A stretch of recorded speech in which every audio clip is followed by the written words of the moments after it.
To the Final Furlong Podcast, as we're going to shine the spotlight on the Novice Chasers for the Cheltenham Festival. I'm joined by one of our favourite guests, one of the best pundits in racing, Adam Mills, alongside me, Emmet Kennedy. Adam, welcome back to the show. Thanks, Emmet. Good to be back. Great to have your company. I should break down the fourth wall here and say I was talking to Adam last night and saying, okay, I want to talk about the Novice Hurdlers, want to talk about the Novice Chasers. Think we should do this over two separate shows. Which one do you want to do first? And you said... Novice Chasers, please. Because the Novice Hurdle division is a complete and total mess. Yeah, that's pretty much. I chickened out there and took the £50 rather than £500 question because I just thought, at least the Novice Chasers, I've got some kind of handle on the form, whereas the Novice Hurdlers is going to be a show that I need about 4 weeks to take a run up at, I think. But we'll see. We'll see. Maybe something will come out this weekend and then it'll be, wow, there's the superstar Novice Hurdler. Yeah, to be fair, Constitution Hill emerged late. I know people were talking about him. He wasn't really on my radar. He was impressive, but he was on my radar for the Bearing Bingham at the time. But at least we had Dicer, Dynamo, and John Bon. Like, you had something to cling on to. Oh, these two horses could be really exciting. And right now you've got Salvatore Mundi. According to Road to Cheltenham on X, the worst winner of the race since the Real Deal. What? Well, Salvatore Mundi is like that friend who plays Sunday League football. And when he's 21, he scores a worldie in the top corner from 40 yards. And 11 years later, he's still banging on about that worldie. And that's what Salvatore Mundi, I see so many people go, oh, he got very close to Sir Gino. I'm like, yeah, but that was like 2 years ago. And they were both on debut. You know, you can't dine out on that form. There's got to be a point when someone says, well, you know, the horse that beat Constitution Hill is point to point is very similar. They always bring that up. And you're like, Any harm in asking? Yeah, he's not quite the same level now, is he? So it's, I don't know, with the Novice Hurdlers. When we get to the show, I'll probably try and come to it with a fresh pair of eyes and a very big coffee. But at the moment, it's just, I mean, as we sort of joke to each other, the Bearing Bingham is so bad. There are two British horses at the head of the market. So who knows where this is really going to go. And the Irish are so bad, the Irish have had to buy the best British one. Yeah, pretty much. So we have something to cling to. We can't even let you have that. Yeah, it's, I don't know. This is the first year where I'm coming into the three Novice Hurdles.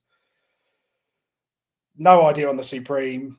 One I sort of like in the Bearing Bingham and the Albert Bartlett. I don't know. It's just so.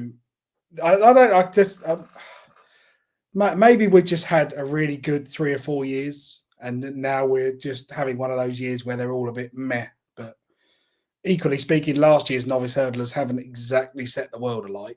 No, they haven't. You look back at that Supreme Novice Hurdle. Slade Steele's form has turned out all right from his two Novice Chases, to be fair to him, but only from the point of view that if they can get him into the intermediate distance handicap chase, he's of interest, but you're not backing him for an Arkle.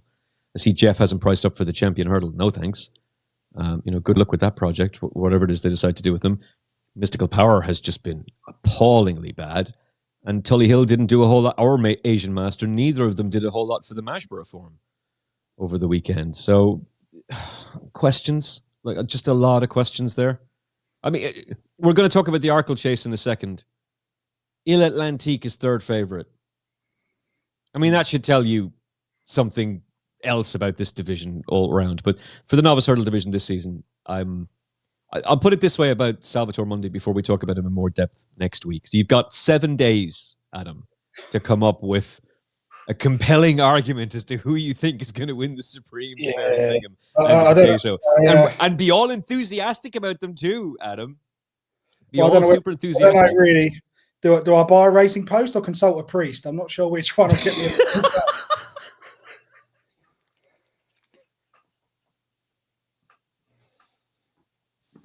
Other religious figures are available. Of course, you can speak to your spiritual advisor if you must. I think we should take help wherever it's given, quite frankly, at this point. But I would just describe Salvatore Mundi as I was whelmed. I wasn't underwhelmed. Yeah. I wasn't overwhelmed. I was whelmed. He's done that, has he? Okay. Right. Right. Let's focus on the Novice Chasers. So this is a good thing about the Jockey Club's changes, whether you want to argue about should there be a championship novice event, considering the fact that there is a championship event over 2.5 miles. Shouldn't there be a race of similar standing at the Cheltenham Festival? But it should at least clear up the idea about where horses are going to be lining up at Cheltenham. Seeing as from an Antipus perspective, we're really only going to be talking about the Arkle and the Brown Advisory. And the betting is headed by the hugely impressive Novice Chase debutant winner, Sir Gino. 8-11 favourite with Jeff Banks' bet. Majborough, 7-2. That juvenile hurdle division from last season just looks like it was special. Ile Atlantique is 8-1. More on him to come. Lo de Sod back out to 12-1, which I think is around about the price Josh Apiafi put him up at for the Arkle at the start of the season, and he's not out of it by any means. Ballyburn. Did you think Ballyburn would be 14-1 for the Arkle in January 2025? That's the state of play. Impaire Et Passe, Willie Mullins currently says will not go to Cheltenham. We've been down this road before, though. 16-1 shot. Firefox, 25s.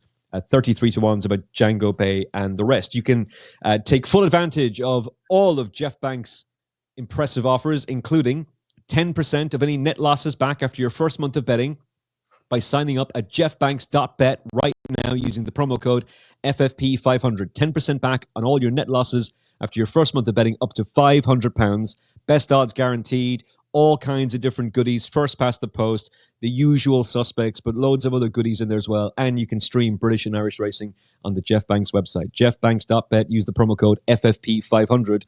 Sign up now. Take Jeff's money. Take full advantage for the Cheltenham Festival. Is Sir Gino just away and gone? Yeah, probably. I can't really, I shouldn't. Sometimes you just got to call it how it is. I personally think Sir Gino is a good £7 better than the rest of this lot, at least.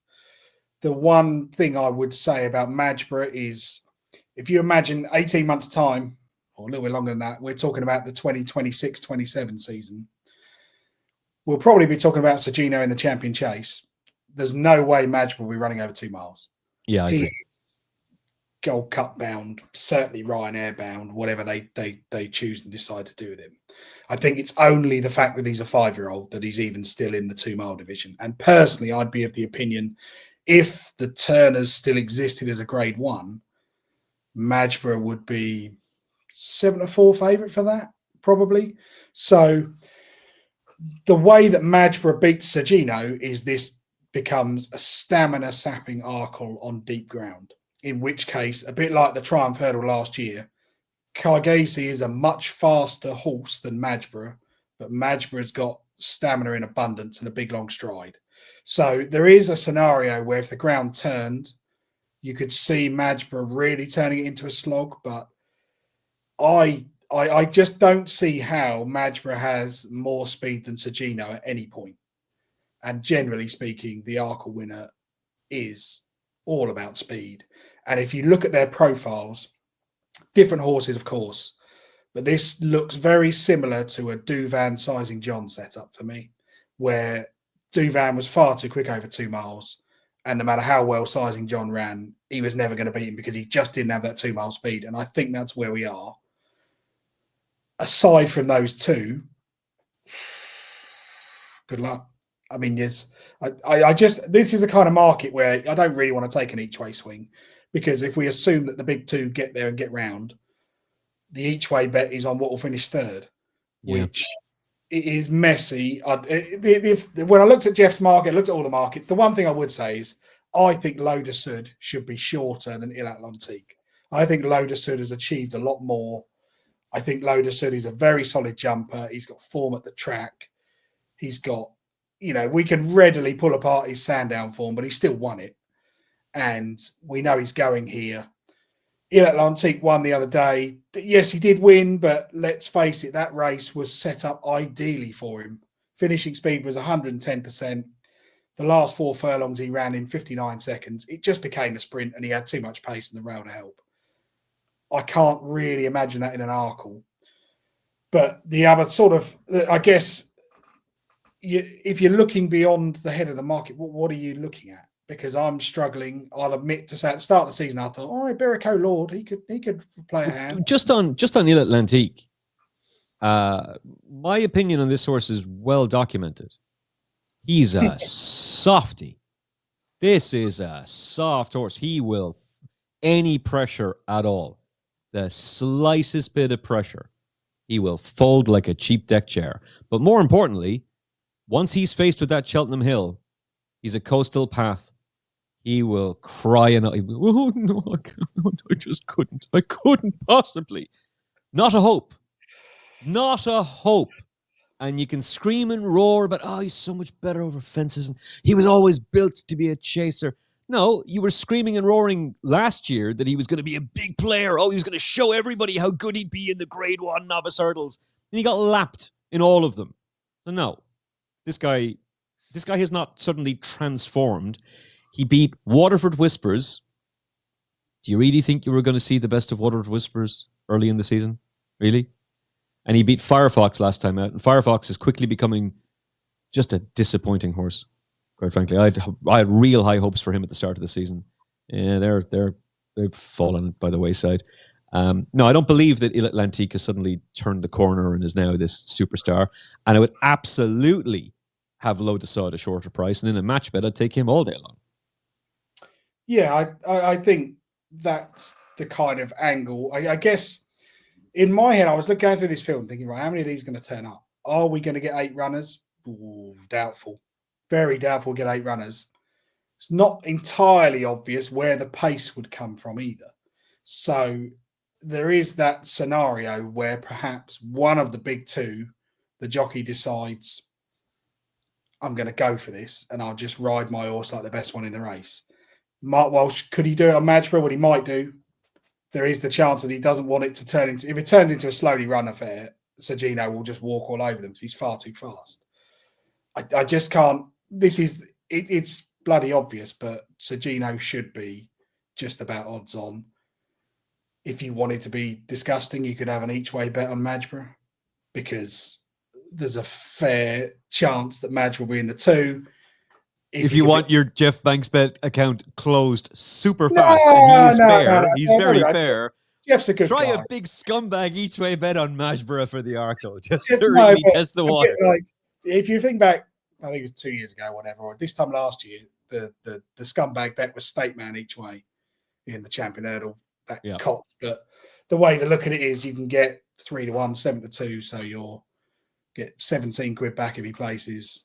So you're losing 3 quid with the possibility that you might cop a bit more than that. But that's not really the. I just can't. I've tried so hard today to think, right, I've got to find an angle. There's got to be something in here. But the problem is, if I'm betting each way and I think the top 2 are rock solid, I'm betting to come third. I might as well just wait for the day. It's Sir Gino should win unless the rain comes.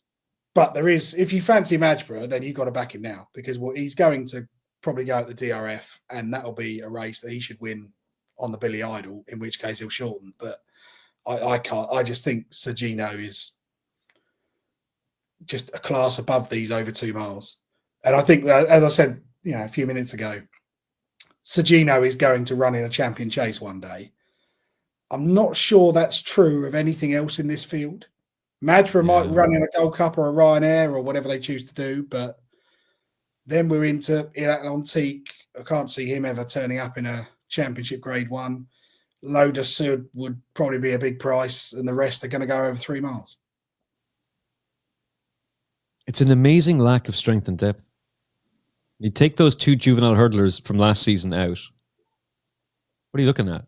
Like, thank God they decided to put them over fences because there was serious talk at the end of last season. Willie Mullins was saying, no chasing for Majborough yet. Would spend a season over hurdles, skip Cheltenham and try and build them up, and then changed his mind.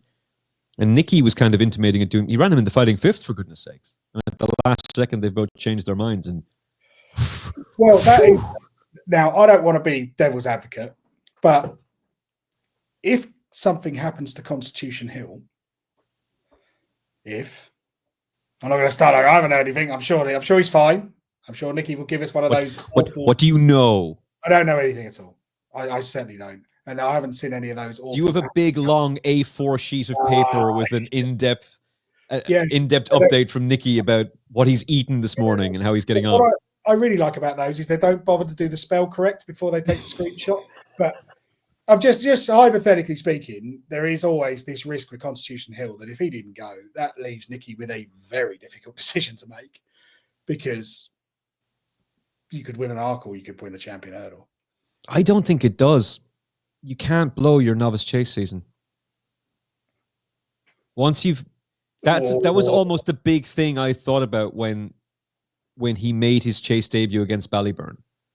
Like, you're really rolling the dice. You really think Constitution Hill is back. Because if you're going to throw him over fences now and he wins, you've got to commit to it. The difference between him and Bouvedere was Bouvedere got beaten. So they could revert back to hurdles and protect his novice status. But you can't do that with Sir Gino. I think Bouvedere had won a race, had he not, over fences? But yeah, I mean, I take your point. And the other thing is Bouvedere jumped like a wardrobe. So that was an easier choice and an easier division. It wouldn't surprise me at all if something happened, but if we assume that everything on this page is going to the Arkle, or everything that matters, Sir Gino is probably going to be 4 to 5, 4 to 6 on the day. Majborough, I think, will be a little bit shorter, and then it'll be any price you like the rest. So, there's. I'm trying to make this interesting, and it's just not. The favourite will beat the second favourite, and you must just wait and have a straight forecast at £3, because that, to me, just looks the most obvious outcome. Well, it's what the betting markets are suggesting as well. I mean, I don't blame you for saying it. You did mention Irabeco Lord earlier on, that I kind of cut you off. Yeah, I went to Kempton in November, and when you go to Kempton on a Monday afternoon, there's 2 men and his dog there. It's freezing cold. And I saw Irabeco Lord win some tin pot novice chase. Actually, the Harry Fry horse had an issue and was meant to run, and it only got over the first fence. Oh, the Gidley Park. So, and Irabeco Lord, I jump around, and not everyone agrees with the use of a stopwatch, but I do. If I get bored, I'll stand at the races with my stopwatch around. Well, that time was all right. And then he went to Ascot, and I thought, well, here we go. We're going to confirm our Arkle potentials here, and he's a nice big prize because Majborough's in there for JP. And he jumped terribly. He travelled terribly. He got beat. He came down. No. So, but that's what I mean, is you look through this market and you just think, what can I trust outside the top 2? I can probably trust Loda Sud to get round, and I think Harry Skelton is maturing as a jockey. So I don't think you'll see Loda Sud committing at the top of the hill, giving it everything upside Sir Gino. I think Harry Skelton will take the view, I'll get to the second last and see what I can pick up. But I just don't see anything beating Sir Gino if he lines up, and unless it was really testing ground, in which case Majborough will beat Sir Gino. So this race I don't want to have an each way swinger. I'll rather just wait for the day and I'll play some fancy exotics. Well, I suspect Jeff would actually let you do the scumbag each way on Majborough, but try that with one of the big corporate bookmakers and you'll get your account closed before it's even. I wouldn't necessarily be sort of keen on the tenner each way to get 17 back or whatever it is. But one thing I would say is you can get 7 to 2 on Majborough right now. So if you're, as I like to play, I like a nice each way double. And I think Majborough is the kind of horse I'd put in an each way double, because I think Majborough is going to finish in the first 3. I don't think there's any way he runs in the 3 mile race. He's not going to get into the novice handicap. So this is where Majborough is going to run. JP is going to want to have a swing at the Arkle. You could do a lot worse than be looking at each way doubles with Lassimuth. No, because I don't know what race she's going to go for. So if she wins the Irish champion, she's going to go champion. If I was going to start, it's a little bit early for me to start those, but I'd be thinking the Majborough Tihupu each way double would be one to look at, because I think I'm not coming round to Tihupu. I still don't like him, but the Stayers Hurdle Division, my God, what wins on the bridle. That's even worse than the Supreme. So therefore, I would take the view. I think Majborough in the 3. I think Tihupu will be in the 3. But the other advantage I've got is they both look like they want heavy ground to be at their best, or certainly to have their best chance of winning. Therefore, if it's heavy ground, I'm on quite a decent each way double where the win bet could still cop. And the other advantage you have with that, if you want to be really cautious, is if Majborough finishes in the first three, which is not asking that much, I could lay T Hooper in the place market and get out. So it's relatively safe, but it's not the greatest bet in the world. And let's face it, if this was win only, surely Majborough is 9-2 on his current form. And if you look at Majborough's Irish form is nowhere. I mean, Sir Gino has hammered Ballyburn and he's won a fighting fifth. If Sir Gino had been in the Arkle, would he have been in the Triumph? Would he have beaten Majborough? Probably. Maybe that's me pocket talking because he wasn't, but I just think over 2 miles Sir Gino would do him. Now you're gonna have people saying, "But why are you doing this each way? The each way part is the blah, blah, blah." If somebody wants to do an each way bet, let them do the each way bet. Right? You don't need to be there as the betting police. But I would add a horse in.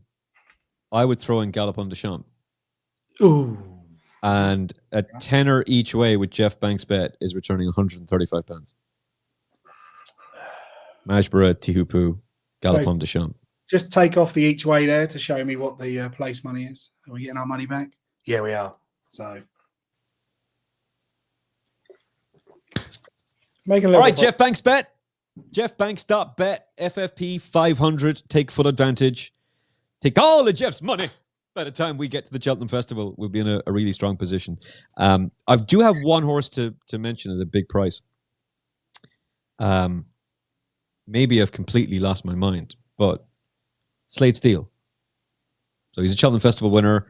If it did come up a bog like it did last year, he'd be suited. And maybe what he wants is a drop back and trip.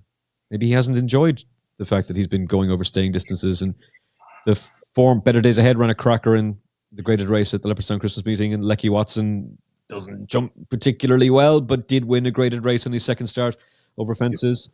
And is possibly a big player for a race we're going to talk about in a second. So 50-1 with Jeff Banks bet about Slade Steele, about the Supreme Novice Hurdle winner. Could he sneak into the frame? That's interesting, because if you think about last year, he went to the Supreme. Henry would I don't think Henry would ever say it, but he went to the Supreme to avoid Ballyburn. Oh, no, he said that. Did he say that? Oh, fair play to Henry. Went to the Supreme to avoid Ballyburn. I suspect this year they looked and thought, oh, Ballyburn's probably going to go the Arkle route, so maybe we'll try a bit further.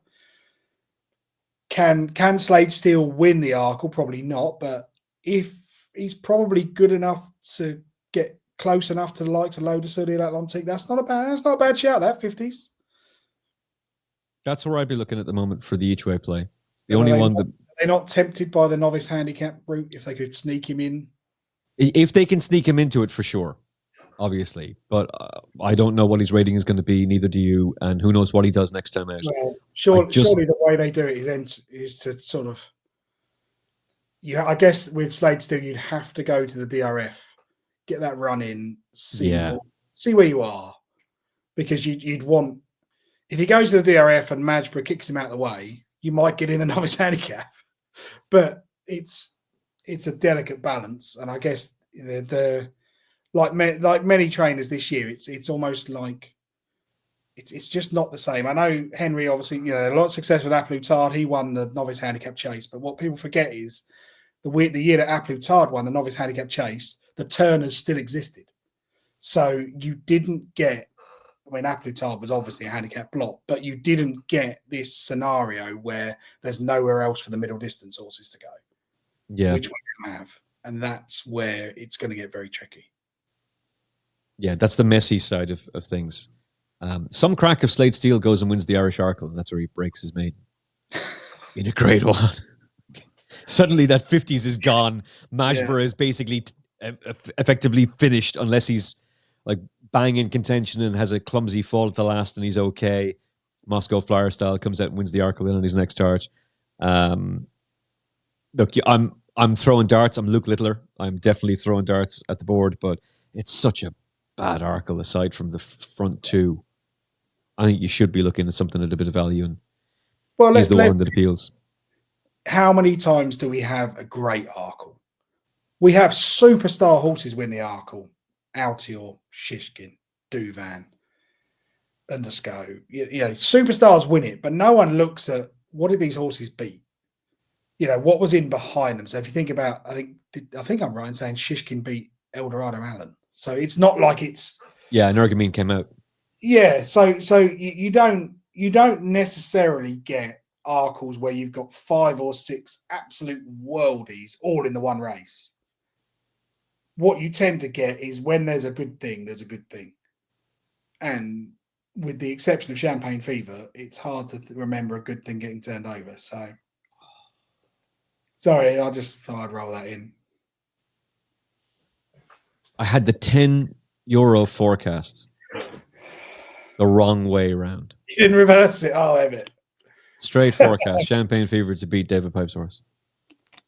You should have seen my face that day. There's a face like Dot Cotton licking piss off a nettle. Oh, no.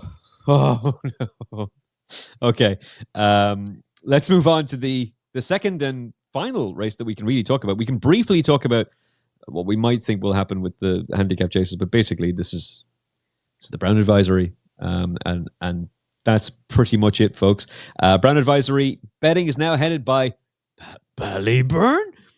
We'll touch more on him in a second. The Jukebox Man, who I really feared would be jumping out to the left at Kempton. Not a bit of it. He was deadly there, but we'll go straight to the Cheltenham Festival. Dancing City, who beat him at the Aintree Festival, a 7-1 shot. Ile Atlantique, over 3 miles. Cheltenham, 7-1. Good luck with that, lads. Impaire Et Passe 10s. Lecky Watson 12s. Just a Willie Mullins show. Majborough 16s. Better Days Ahead is the same price. Django Bay. He's a really interesting horse, actually. Handstands Crow Park and all your old favourites in there as well. We're up to 33-1 for Mercury and a bunch of others. So no way would I have imagined that Ballyburn would have been ripped to pieces by any horse this season. But that is what happened. And I genuinely can't tell whether that happened because he's one of the Willie Mullins horses who just didn't perform over the Christmas racing like a number of others, or whether he just hated speed favouring flat track at Kempton, or it was a combination of hating the speed favouring flat track at Kempton and taking on an absolute monster in Sir Gino who just laughed at him. I think it's a mixture of things. The first thing I'd say is he won a pretty awful renewal of the Bearing Bingham. But the other thing about the Bearing Bingham is it's over further, but it tends to it's a race that doesn't develop until they get to the top of the hill. So it's quite an unusual Cheltenham race that it isn't end to end. It tends to be about class and speed coming down the hill. He was the best horse in a bad renewal of the race. I think we can all agree on that. And then he goes to Kempton after a beginner's chase win, and he rocks up against Sir Gino in ideal circumstances for Sir Gino. But let's imagine for a minute Sir Gino didn't run. Ballyburn beat Roubaud by 26 lengths.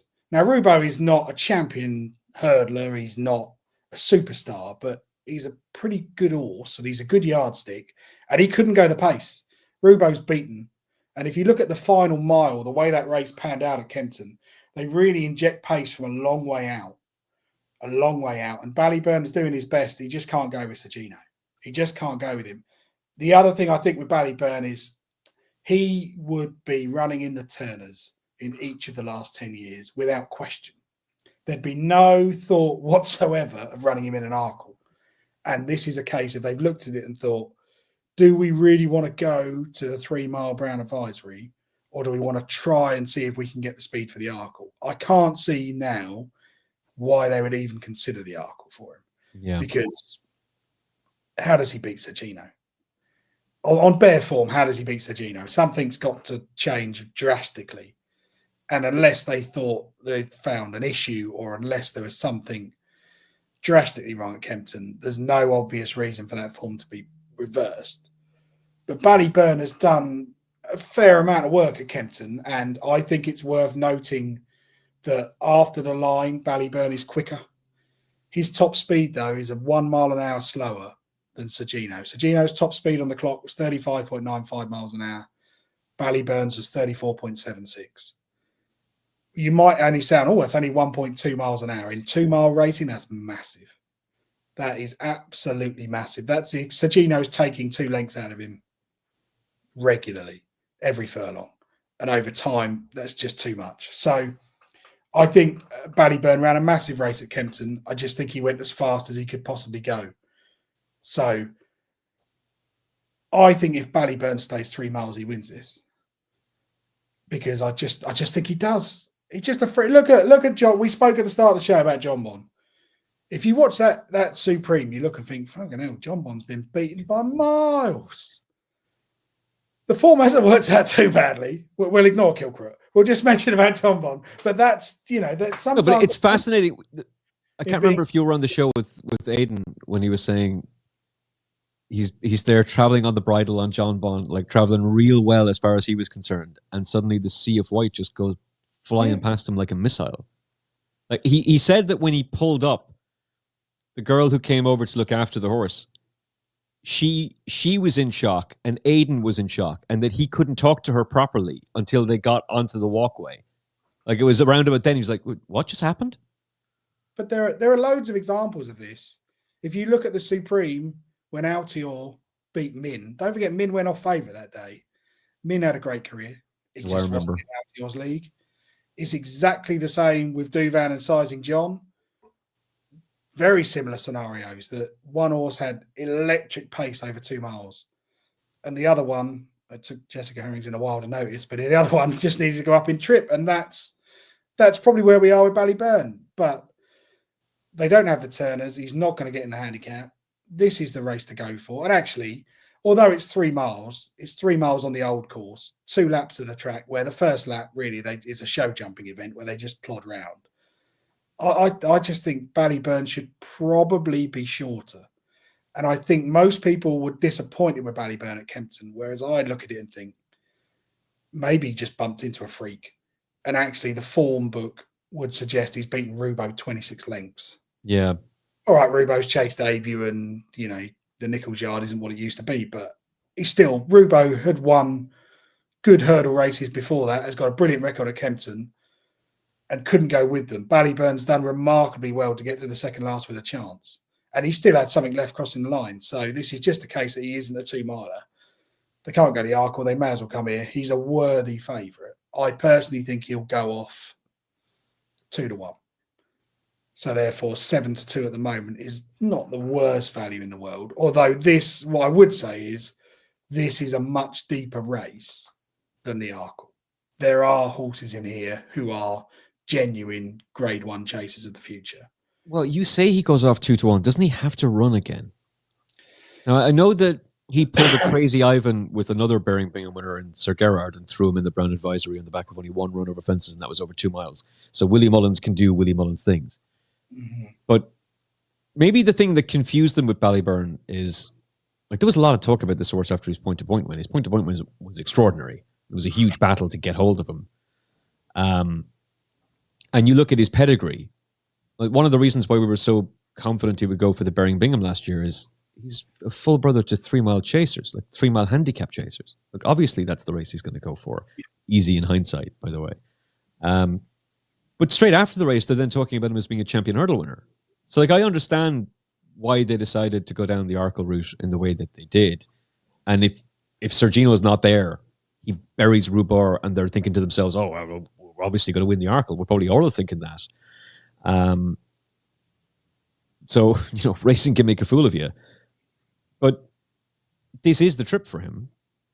But you surely have to run him over some sort of a stamina trip in preparation for the race. You can't just throw him in a 3-mile race 75 days without a run. Yeah, you probably... Well, this is Willie Mullins. You can do anything.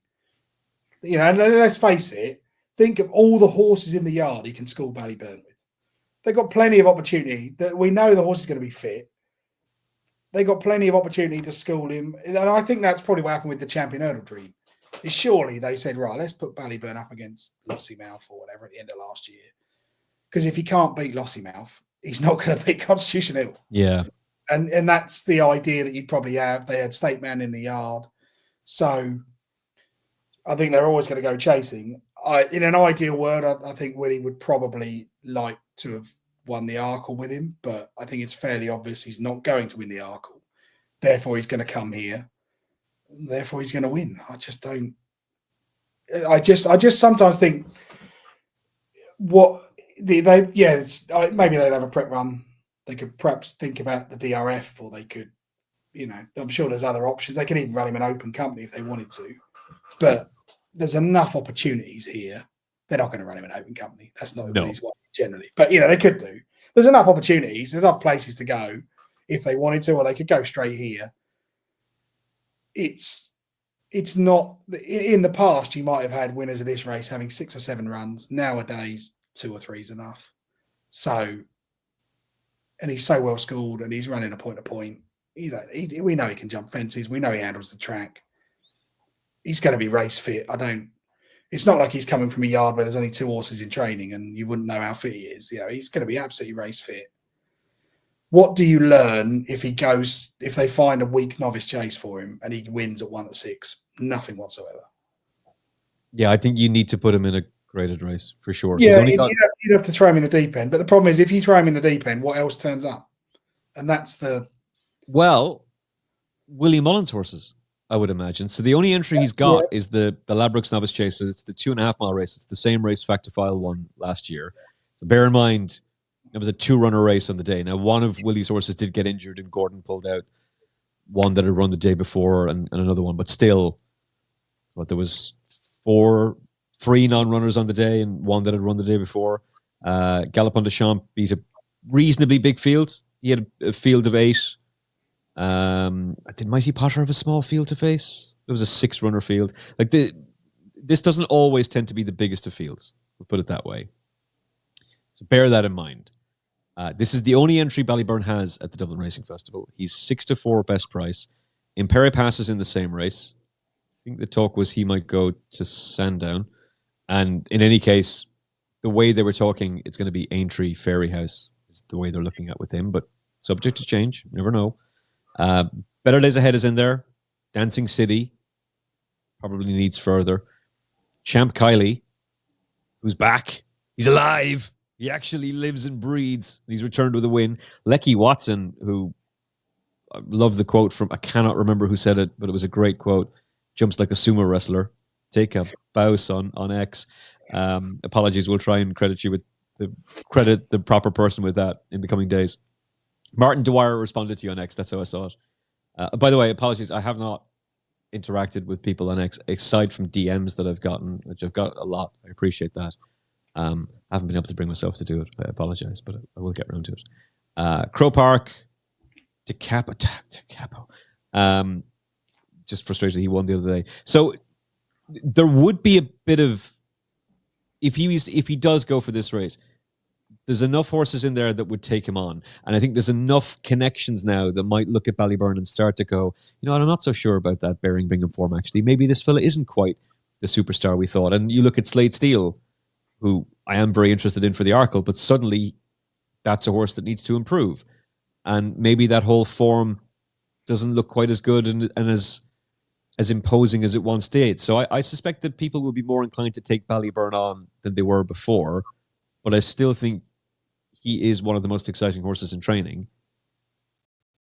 And I think he'll win this. And if he does win this race, are you confidently opposing him in the market then? Would you even get 2-1? I'm not so sure you would. Well, I mean, if you looked at this race now, this race is going, unless they change it back, this race will become like the Turners was. You'll look at this race for next year's Gold Cup. If we looked at this race now and thought about the 2026 Cheltenham Gold Cup, how many horses in this field would you think they're going to run in that Gold Cup? I think there's 2. I think there's Ballyburn and I think the Jukebox Man. And aside from that, I think there's lots of regional national horses and there's lots of British grade 2-ish type runners, things that might end up in the Betfair Chase of the future if they're lucky, or there's lots of horses that you could see running in the Thyestes in a year's time. There's lots of horses that might end up in the Troy Town at Navan in November. This is what the connections of Dancing City and Lecky Watson and Jagger, this is what they all want to hear. Oh, we might get the Thyestes someday. Yeah, when's the Munster National? That's when I tend to think the jump season starts, or the Kerry National. There's loads of horses like that. There's probably one or two who'll drop back for the Galway Plate. So I just looked at this and thought, Ballyburn should be at the head of the market. The Jukebox Man should be second. The rest of these are bloody slow, let's be honest. Yeah. That's where it is. And if it coming down the hill, if Ballyburn and the Jukebox Man are in contention, you'd think those two are better than the rest of these.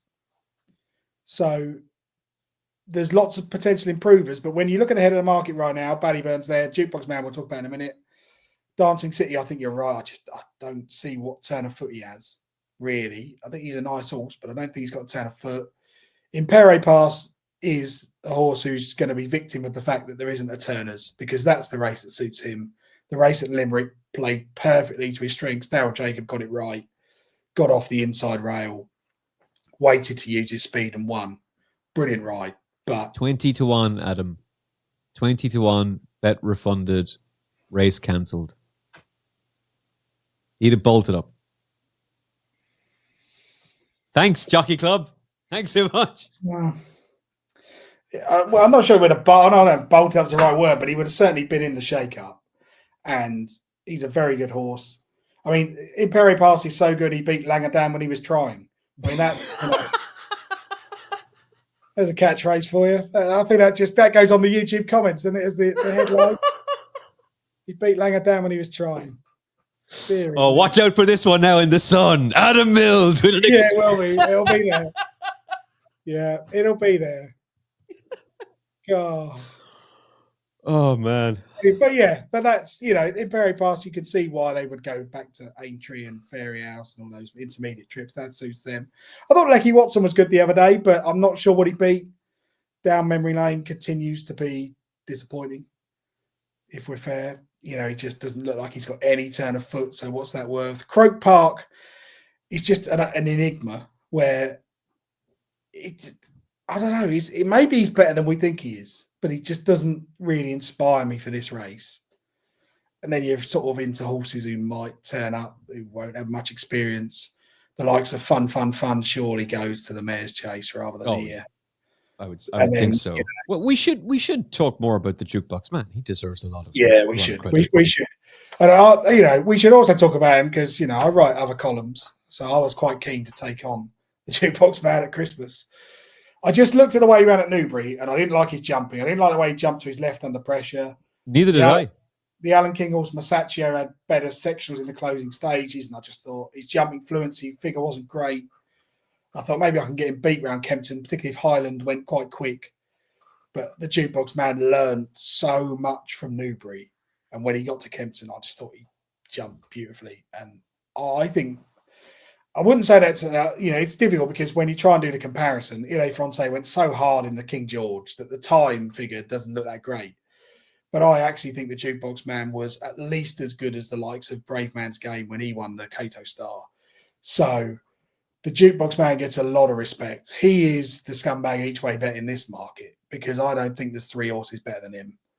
This is where he's going to go. He's going to jump. He travels really nicely. I think if they wanted to, they could make the running. I don't think they will, but I think they could. He's quite versatile. I think he's got more speed than most people give him credit for. I think we assume if you run in a Bartlett, you're slow. And that's not always the case. It is sometimes, but it's not always the case. I think he's got good cruising speed. I think there's a lot to like about him. I think he'll be in the shake-up. I don't see a scenario where he doesn't hit the frame. The problem really is how do we compare his form to Ballyburn's? And it's very difficult. There's no doubt Ballyburn has raced against a much better horse, and Ballyburn's novice hurdle form is probably just about stronger than the Jukebox Man's. Certainly before Cheltenham, that Ballyburn beat Slade Steele. Slade Steele won the Supreme. You can't really question that. So at the moment, the Jukebox Man has stuff to find, but he's improving, and you wouldn't necessarily put it there. If the Jukebox Man was in Willie Mullins' yard, he'd surely be shorter than this. Do I want to back a British horse? Maybe I do, because I don't think the Irish are that strong. And I just think that the way in my head I looked at this race and thought there's a lot of boats in here. There's a lot of future handicappers. There's a lot of horses with, what do you say, jump like a sumo wrestler. There's a few in here who have that kind of, sometimes I jump the fences and other times I just belt them. So I don't think there'll be too many horses left in contention when they get to the third last. And then it's going to develop into who's got the speed and got something left. I think the Jukebox Man will have both of those. And I think he and Ballyburn should be involved in it. If the Jukebox Man was with Willie Mullins, he'd be joint favourite. I completely agree. Blackline was pulled up in the potato race. Monkfish won it. There's a couple of other horses who ran in the potato race and came out. And there used to be a trend, I think, in the stairs hurdle. If you disappointed in the potato race, you had a great chance in the stairs hurdle a year later. It was like, that was one for the trends boys, the stats boys. Speaking of trends and stats, by the way, Paul Ferguson back on the show very, very soon with the Cheltenham Festival Betting Guide. And the biggest discount that you will get for the Weatherby's Cheltenham Festival Betting Guide is right here on the Final Furlong Podcast. 3 specials with Paul coming your way very, very soon on the Final Furlong Podcast. So make sure you subscribe to us on the YouTube channel and on the Final Furlong Podcast on Apple Podcasts, Spotify, all the rest, all the great podcast apps and some of the rubbish ones as well. We will get you that exclusive discount code for the excellent Weatherby's Cheltenham Festival Betting Guide, the best preview for Cheltenham, bar none. I don't really have anything to question you on in that. I agree with you and almost wholeheartedly on all of it. This is the race that Lecky Watson is surely going to go for. He doesn't jump particularly well, but he's a better horse over fences than he was over hurdles, and he was a good horse over hurdles. And he's trained by Willie Mullins, so who knows how much improvement there could be to come. But I cannot imagine for a second he's not going to be Paul Townend's mount. Mightn't matter, but that doesn't matter to me when it's at Leopardstown, and it doesn't really matter to me at Punchestown. It does matter to me at Cheltenham. There's few people who ride that track better than Paul Townend. Well, there are 2 things that would worry me about. I'm not really. All the jockeys Willie uses are perfectly capable of riding Cheltenham winners, but sometimes you can get a horse. Paul is going to ride Ballyburn unless something drastic goes wrong. So what kind of ride is Lecky Watson going to get? Is he going to be the pacemaker for Ballyburn? Is he going to sit behind Ballyburn? One thing you'll know is he'll never sit next to him. You never see Willie's 4 in a line approaching the first. Everyone's got their idea as to where they want to be. That's a great point. The biggest problem with Lecky Watson is if he's behind Ballyburn, is he good enough to go past him? Don't think so. Is he good enough to go past the Jukebox Man? Almost certainly not. So it's one of those bets I could certainly see him placing, but I think something's got to go wrong at the head of the market for him to for it to fall in his lap. I've no problem with backing Willie's 2nd, 3rd, 4th strings. They do win and there are options for it. But when you've got a really good hot pot, sometimes the others get ridden in ways that doesn't necessarily suit them, but that suits the favourite. So Lecky Watson, in my head, would either be sent forwards or he'll be behind Ballyburn. If he's behind Ballyburn, he's got no chance. If he's sent forwards and it was a real stamina test, yeah, maybe. But a lot of water under the bridge between now and then. Difficult to see. If I was going to have like a real swing, I'd looking at Jeff's market. I don't think he's got Jordan's in the market, but I think Jordan's is repeatedly underestimated. Joseph O'Brien has a couple of very good French horses. One is Solness, another is Jordan's. And because they win races at massive prices and no one really knows what they are, they get underplayed in the market.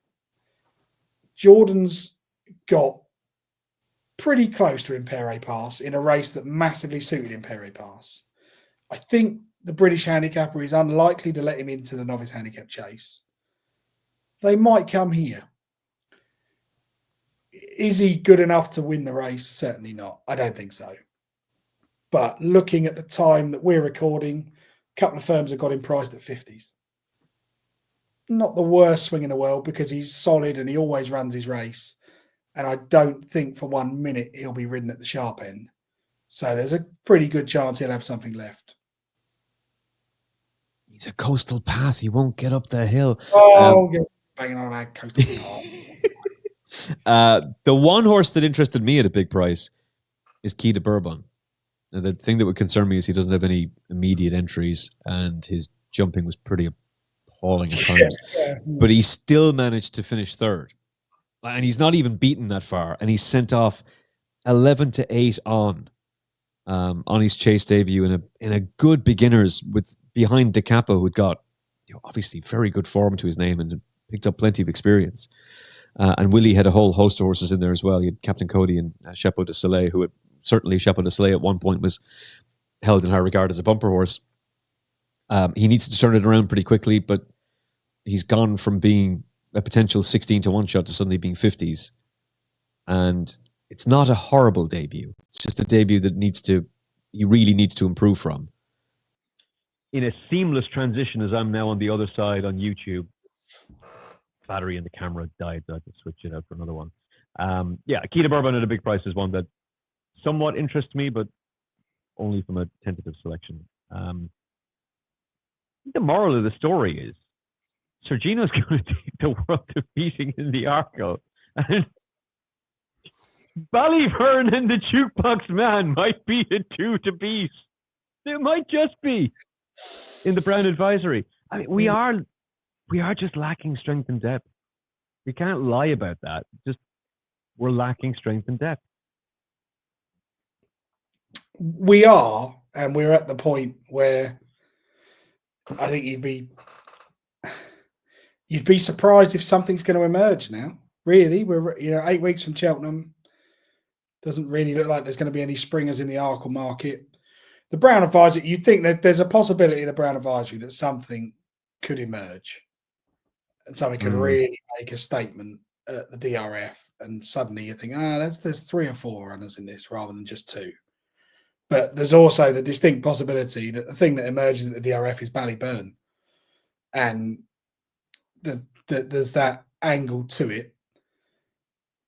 I mean, you'd have to say right now, if you're putting a gun to my head and say you've got to have a bet in this market, Adam, I'd be Sir Gino Ballyburn win double, Majborough Jukebox Man each way double, because I just don't see the scenario where they're not involved in it.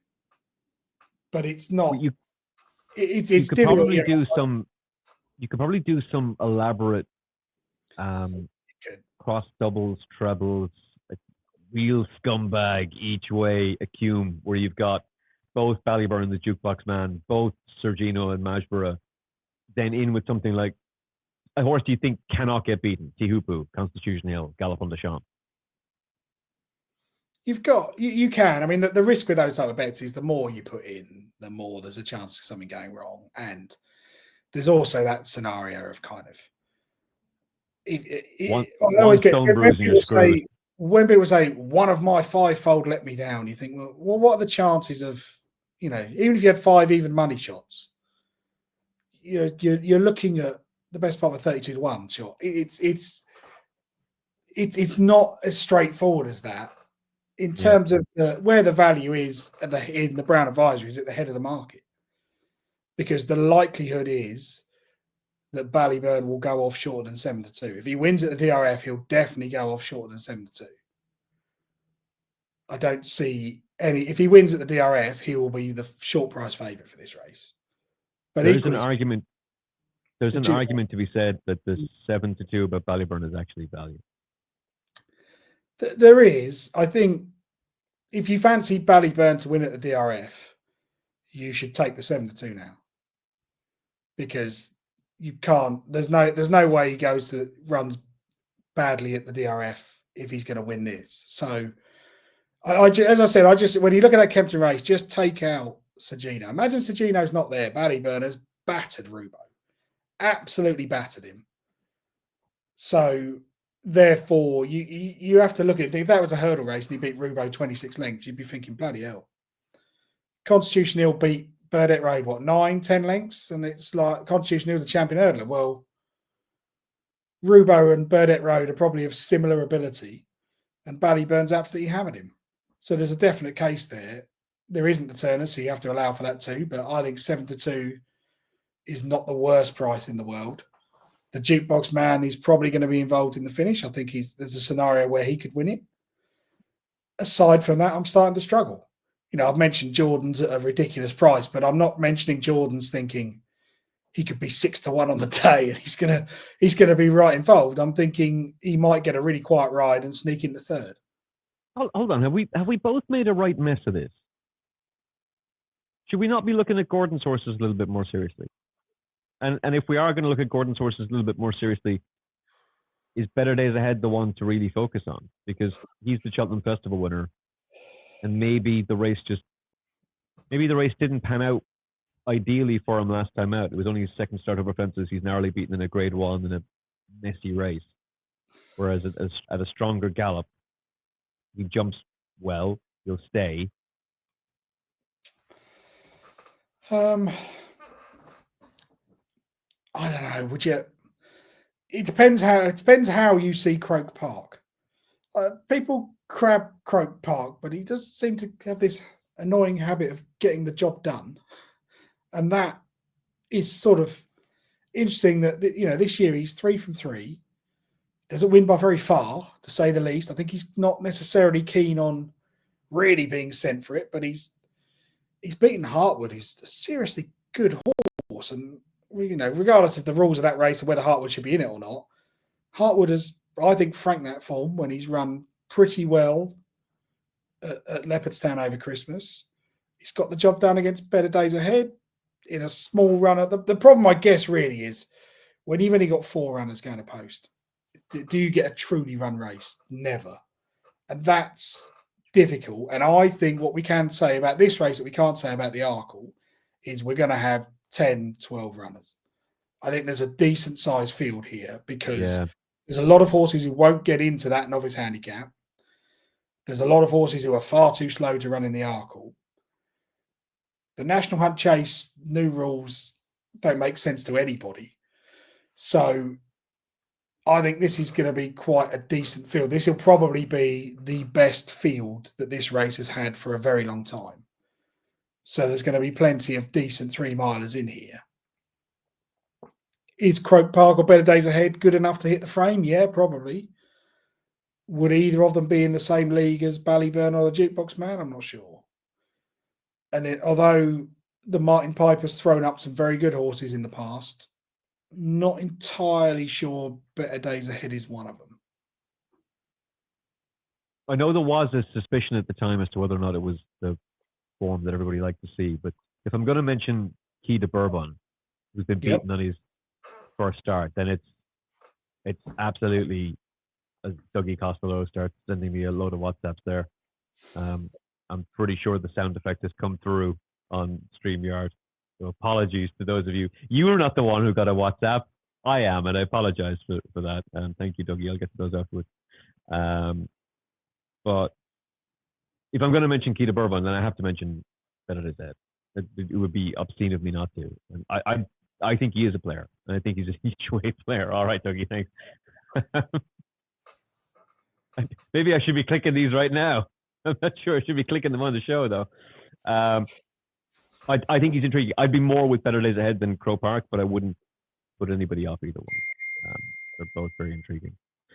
One for the handicaps. So I'm hoping Nicky Henderson is going to run Highland in the Ultima. And if he does, I think he's a big, big player. He's qualified. The run at Cheltenham in the listed race, that was a race we covered on TalkSport 2. I loved him that day. There was a tricky small field 4-runner race, and he was really, really good, big and bold out in front. And I thought it was a really good effort in the Cotto Star Novice Chase at Kempton behind, arguably, with the exception of Ballyburn, the most exciting staying chaser in training in the Jukebox Man. Novices have got a very good record in the Ultima. For years, you didn't want to touch them at all until AP McCoy and John O'Neill teamed up to win with, who was it? Wichita Lineman. Wichita Lineman, yeah. Stunning ride from McCoy that day. He had no right to win, but he went and did us all a big favour. And suddenly novices have been cleaning up in the race. So I think he's fascinating. I'm hoping that's the plan with Nicky, and I think Nicky wants revenge on Cheltenham for last year. He'll be out to make a name for himself and just clean up and win everything he can. So I'm hoping Highland, who's a big price for the ultimate as things stand. I'm pretty certain we have 20s. And we still have 20s? Can we confirm that? 20s. 20 to 1. Highland would be my idea of the winner of the ultimate. What about yourself? Anything in the handicaps that interests you? Not necessarily. I haven't got not one to get too hacked into a handicap yet. The first thing I would say is in the National Hunt Chase, if Shannon Royale was going that way, I'd be interested. I thought that was quite a taking performance the other day. I think that's quite an interesting angle. The other one that would sort of appeal, though they're running out of time, if they could get Nürburgring handicapped, then that would interest me. That would interest me. What's up in you as well? Oh, was that me? Oh, blimey. Sorry. Yeah. I do apologise. Shocking. Do apologise. How unprofessional. Let me put Do Not Disturb on before anything else comes up. The wife's away in New York at the moment, so God knows what I'll be sent. Right, Do Not Disturb. There we go. My apologies. Anyway, sorry, Lauren. I just thought there's a small case. I thought with Nürburgring, the word "not today" has been applied to most of the runs. He's had 3 over chases, so he's still running a little bit tight on time, but there's a possibility. But I just think this year, the other thing that you say this year about novices in open handicaps is you've got this novice handicap chase over 2.5 that a lot of them can take a view on. I can't understand the logic of running it on the same day as the plate, but there we go. But I would also be looking at, is there a trainer who's got the nuts to say, I'm going to take my middle distance novice and I'm going to put it in the plate instead? I'd just be tempted because you'd think, well, how many am I going to bump into? I haven't looked that detail. I haven't really, it's not the kind of race anyone has that much anti-post on necessarily. But if there was a novice like, I don't know, Farron Glory would be an example. I just wondered if they looked and thought, well, if we went in the plate, we might have a few pound in hand. We'd have a chance. We've got enough experience in decent company. Just an angle to exploit, probably in a month's time, when we said when we can start to think we'll know a bit more. You'll also start to look and think, what's the handicapper going to do? Interesting angle. That race, particularly in the Grand Annual, is there something that's going to be in there that isn't good enough to run in an Arkle, doesn't really want the 3 miles of the Brown Advisory?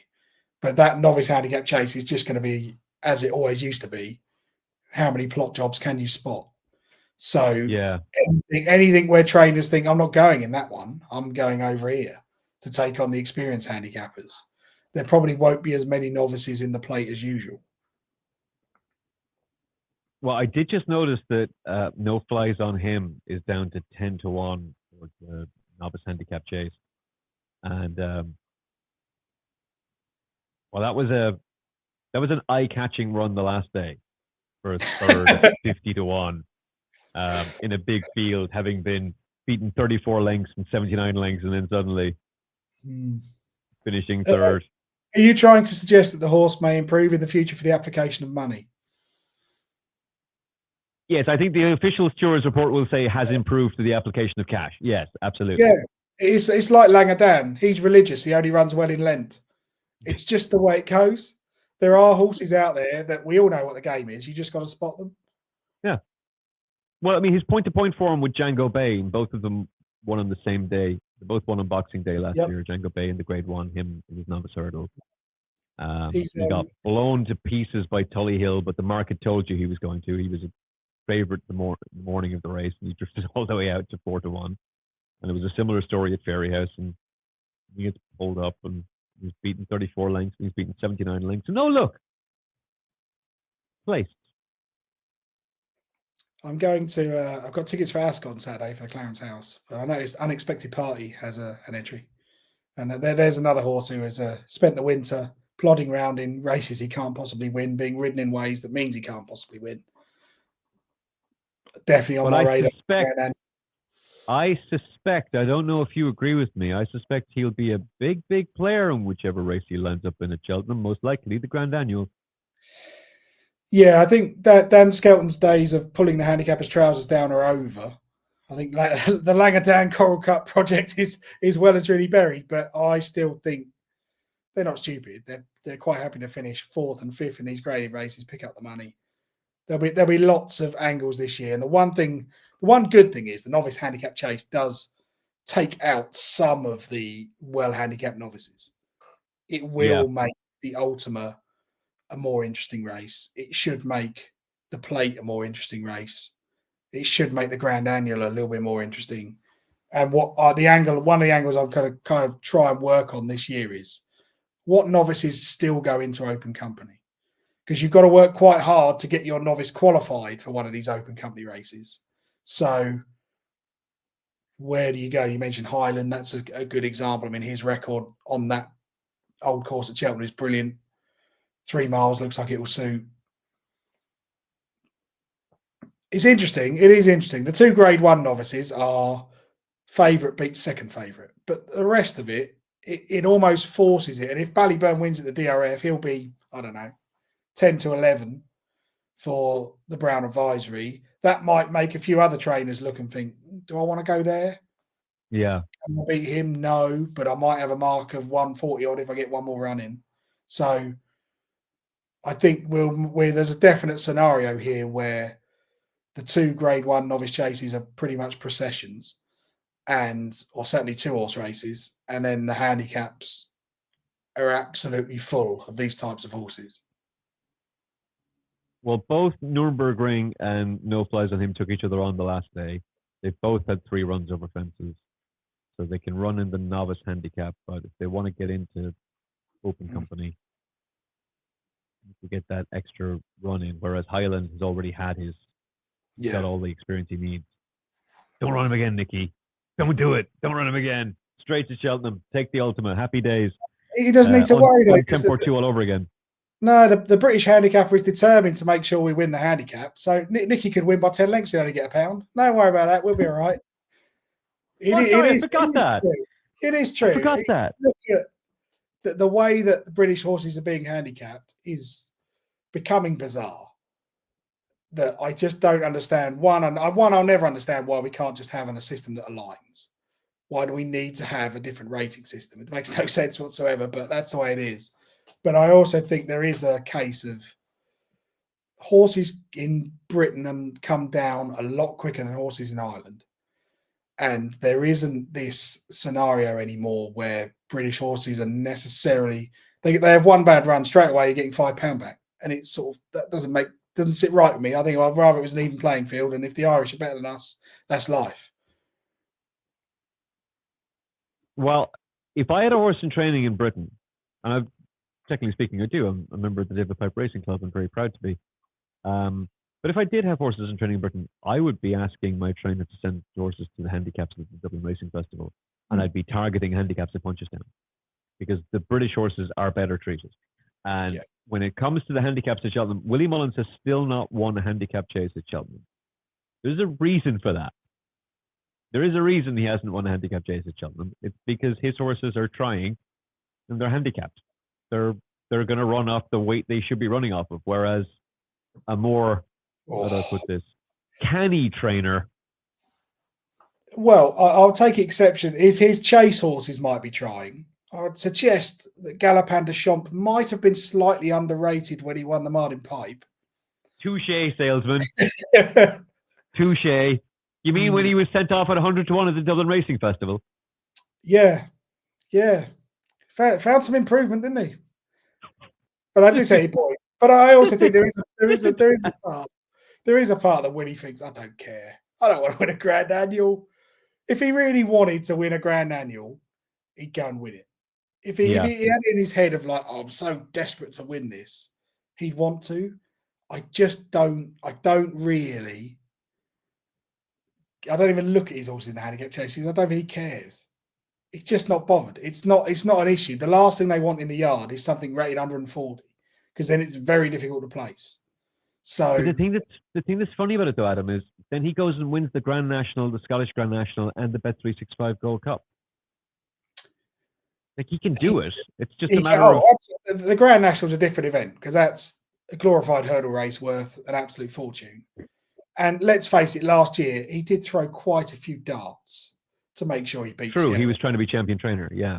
So that was a plan probably from mid-February. I think that the sort of the attention switched of we've got a good chance and when you have a Cheltenham like he does, you're always going to have a chance. And ultimately these days, if you win the National, it's very hard not to be involved in that shake-up. So there's lots of angles to look at with Willie's team, but Willie doesn't start the season and think, right, we'll work backwards from the Grand Annual. All of his novice chasers go into beginners chases with a view, we'll work backwards from the Arkle. And if we get to Christmas and we're not good enough, then we'll start thinking about what else we do. So that's why if you look this year, how many will Willie run in the Arkle? Probably not that many. But he might have 4 in the Brown Advisory, perhaps. There probably only 2 of them would have a chance of winning, but there's also those that there's a long-term plan, and they're the Thyestes winner of 2026 or whatever there is that's on the agenda. So it's all kind of looking at his yard, but the market just assumes that everything in a Willie Mullins yard is a superstar. So they all run in their beginners chases at pretty short prices, and then it filters down.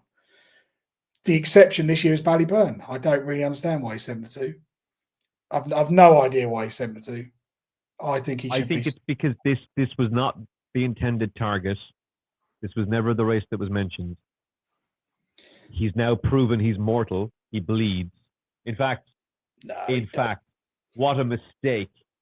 We should have got to our international correspondent, Ivan Venko, who spoke to Willie Mullins live from Kempton and then gave us this report. If you can make God bleed, then people will cease to believe in him.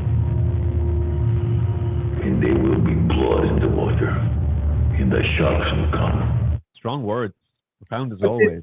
Did he bleed? This is my point. Did he really bleed? Let's face it, if you put Galopin de Champs against John Bon over 2 miles, John Bon would beat him.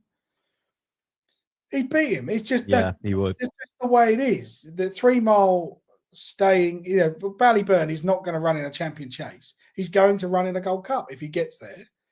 Therefore, is it a surprise that he got beat by a champion chaser? Probably not. And actually, I think he's done remarkably well to get that close. I agree with you. So therefore, I'll just say he's beat Rubo by Take Sir Gino out of the race and he's buried Rubo by 29 lengths. Willie might look back in a year's time and think getting pummeled by Sir Gino was the best thing we ever did because it stopped the idea that we could get away with 2 miles. We ran him over the right trip. He's a point-to-point winner. He shouldn't be running over 2 miles. So therefore, actually, we could go to the Brown Advisory where we got 1 horse to beat. The Jukebox Man is a very good horse and he's going to give him a proper race. But if Ballyburn thinks he's good, if the connection of Ballyburn think they could win a Gold Cup one day, they've surely got to look at this Brown Advisory and think we're just better than these. I could take 7. And again, I'm pretty certain the Gordon Elliott and Brian Atkinson team looked at the Brown Advisory and said, beat this lot. And then the real whacker popped up. I still don't understand it. It still doesn't make any sense to me. Okay, bets. Is there anything that you're very tempted to place a bet on right now? I think Slate Steel at 50s is interesting, but I'm only saying he's interesting at 50s. I'm not necessarily saying I'm going to go take a swing with Jeff Banks right now.